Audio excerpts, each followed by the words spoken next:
रब साईं फयाज़ जी जल खे तूं जन्नत में कर जायूं अता। रब साईं फयाज़ जी जल खे तूं जन्नत में कर जायूं अता। जहाज जे सफ़र में मुंहिंजा धणी हिन फ़ानी दुनिया खां थी वई जुदा। जहाज जे सफ़र में मुंहिंजा धणी हिन फ़ानी दुनिया खां थी वई जुदा। तुंहिंजे घर जा तवाफ़ करण पई अचे, रब तोखां माफ़ी वठण पई अचे। तुंहिंजे घर जा तवाफ़ करण पई अचे, रब तोखां माफ़ी वठण पई अचे। हूअ अहिड़े सफ़र में जहाज़ अंदर, हूअ अहिड़े सफ़र में जहाज़ अंदर एहराम सां थी वई फौत मिठा।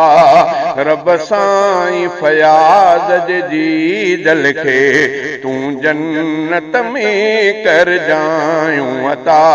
जहाज जे सफ़र में मुंहिंजा धणी हिन फ़ानी दुनिया खां थी वई जुदा। जहाज जे सफ़र में मुंहिंजा धणी हिन फ़ानी दुनिया खां थी वई जुदा। सरदार सचे जे घर खे ॾिसां, महबूब जे सारे तरह खे ॾिसां। सरदार सचे जे घर खे ॾिसां, मदनीअ जे सारे तरह खे ॾिसां। हीअ आस रखी घर मां निकिती, हीअ आस रखी घर मां निकिती।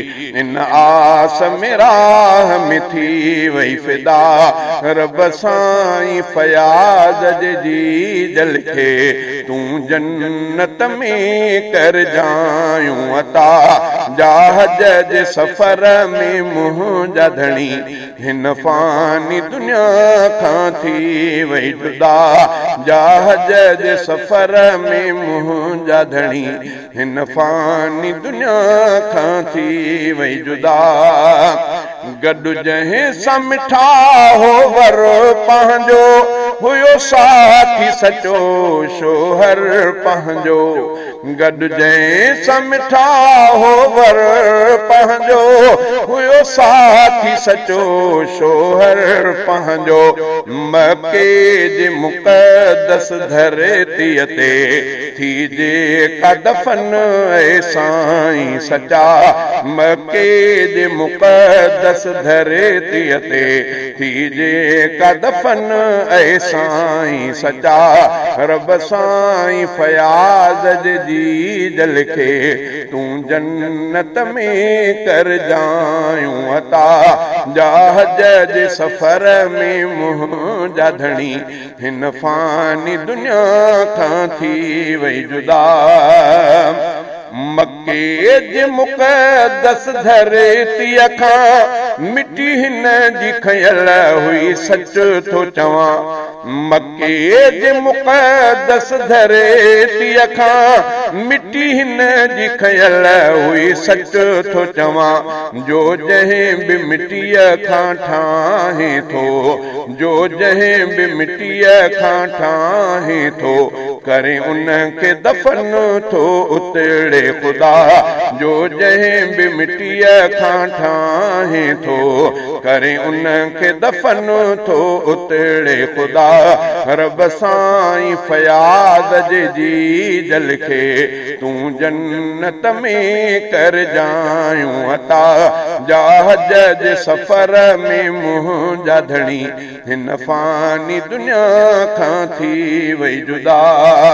ही शरीफ़ प्यारे जी राणी तौहीद परस्त हुई सियाणी। ही शरीफ़ प्यारे जी राणी तौहीद परस्त हुई सियाणी हुया ॾींहं भरियल जंहिंजे दिल में महबूब जे ख़तम नुबूवत जा रब साईं फयाज़ जी जल खे तूं जन्नत में कर जायूं अता जहाज जे सफ़र में मुंहिंजा धणी हिन फ़ानी दुनिया खां थी वई जुदा असहाब अयाल मुहम्मद जी जंहिंजे दिल में रखी महबत हुई सची असहाब अयाल मुहम्मद जी जंहिंजे दिल में रखी महबत हुई सची दर्जात बुलंद कर उन जा रब दर्जात बुलंद कर उन जा रब शहजाद घुरे तो खां दुआ रब साईं फयाज़ जी जल खे तूं जन्नत में कर जायूं अता जहाज जे सफ़र में मुंहिंजा धणी हिन फ़ानी दुनिया खां थी वई जुदा।